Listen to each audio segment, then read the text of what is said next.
The North Country is blessed with fresh water. Rivers flow through almost every town, lakes of all sizes.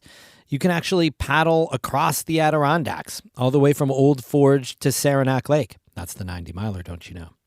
That means innovative boat builders have lived here for centuries. We meet one who's putting a high-tech spin on the classic canoe. That's today's story of the day. Support for Story of the Day comes from Long Run Wealth, an SEC-registered investment advisor in Lake Placid, providing comprehensive wealth management, retirement, and financial planning solutions. LongRunWealth.com. And from SciTech Business Solutions, training and consulting services to help businesses grow. More information at citec.org.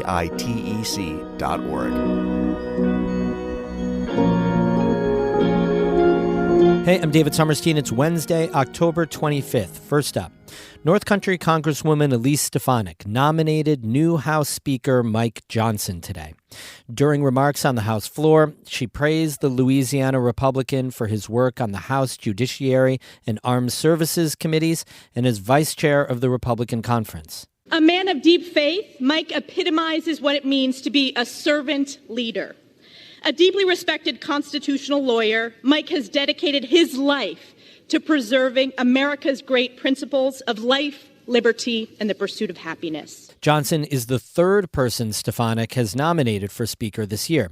She put up former Speaker Kevin McCarthy of California for the first of 15 ballots in January and nominated Jim Jordan of Ohio last week. Johnson was elected with unanimous Republican support after the House went 3 weeks without a speaker following McCarthy's ouster earlier this month. He's a four-term congressman and an ally of former President Donald Trump. Like Stefanik, he served on Trump's defense team in the first impeachment trial in 2020. He also voted against certifying the 2020 election.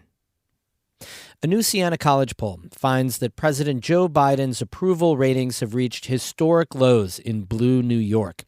But as Karen DeWitt reports, Biden still narrowly leads former President Donald Trump for the 2024 presidential race. Siena College pollster Steve Greenberg says half of all registered voters in New York are Democrats and just under one quarter are Republicans. No GOP presidential candidate has won the state since the re-election of Ronald Reagan nearly 40 years ago. Nevertheless, Biden's numbers are falling. What we see right now is Joe Biden has the worst favorability rating he's ever had in a Siena poll. 45% of voters view Joe Biden favorably, 52% unfavorably. Greenberg says Biden's job approval rating is also at an all-time low. 46% approve of the job he's doing in office, while 51% disapprove. And when we ask Democrats, do you want to see Joe Biden be your party's nominee for president next year, or would you prefer another candidate? Only 41% of Democrats say they want to see Biden as their nominee. 52%, a majority of Democrats, say they would like to see a candidate other than Biden. Biden is still ahead of Trump by 9 points. But when the poll added two independent candidates, Robert F. Kennedy Jr. and Cornel West, Biden's lead is just 7 points. Greenberg says more alarming news for Democrats. Only 25% of New Yorkers think the country's going in the right direction, while 65% say it's going in the wrong direction. New Yorkers remain concerned about the influx of migrants to the state and believe crime remains a serious problem. But over 50% support aid to Ukraine and Israel in their military struggles. Governor Kathy Hochul's job approval and favorability numbers remain stagnant in the poll, with only 40% viewing her positively and just 45% saying she's doing a good job in office. Greenberg says that's not a good trend. In 2 years as governor, Hochul has never had 50% of the voters in the state say they view her favorably. That's a problem for her. Hochul still has time to turn things around, though. The next election for governor in New York is not until 2026. In Albany, I'm Karen DeWitt.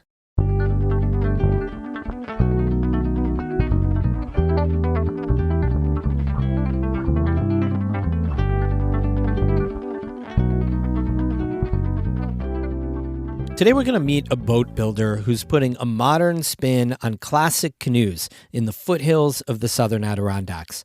Anna Williams-Bergen has this North Country at Work story. Stan Zdenek is in his late 70s. He and his wife Kathy build canoes. A lot of canoes. We always say it's a retirement project gone horribly wrong. That project is Slipstream Watercrafts, a canoe and kayak business nestled in Broadalbin, a small town about an hour north of Albany. The Zdeneks got into building boats in the 1970s. Kathy was doing whitewater slalom, where competitors race kayaks or decked canoes through churning rapids. Zdenek says that back then, you couldn't buy a good boat for the sport. They were too heavy, they were more commercial-oriented, so we built our own boat. Other paddlers saw them, racers, and they liked them, and it just gradually grew to the point that we were building a lot of racing boats. 5 world champions have paddled their boats. The Zdeneks took over a decade off boat building and lived on a houseboat. In the early 2010s, diesel prices got high, and they decided to start making boats again. We specialize in incredibly lightweight boats. Some of our boats are less than 10 pounds. To get them that light, the Zdeneks use materials like Kevlar and carbon. Some boats are hand-laminated, while others are made through vacuum-bagged infusion, a high-tech process that makes boats lighter while keeping the same strength. Sometimes people will get into them and they'll say, gosh, it feels a little tippy. And it's not that the boat is tippy in the sense that it's unstable, but they're not accustomed to the fact that the boat they're sitting in weighs less than one of their arms. All of this is pretty cutting edge, but Slipstream's designs have deep historic roots. To understand their boats, you need to know one name that's really important in the canoeing world: John Henry Rushton, who built boats in Canton starting in the late 1800s. People will say, oh, somebody is a generation ahead of their time or something like that. But John, his boats have not been improved on. Zdenek could talk about John Henry Rushton for a long time, and one of his most famous boats, the Rushton Wee Lassie. Every company practically that builds canoes will build a Rushton Wee Lassie. Nobody has improved on the Wee Lassie in more than 100 years. Most of the canoes Slipstream makes mimic Rushton's designs exactly. They're just a lot lighter because they're made of Kevlar and carbon and not wood.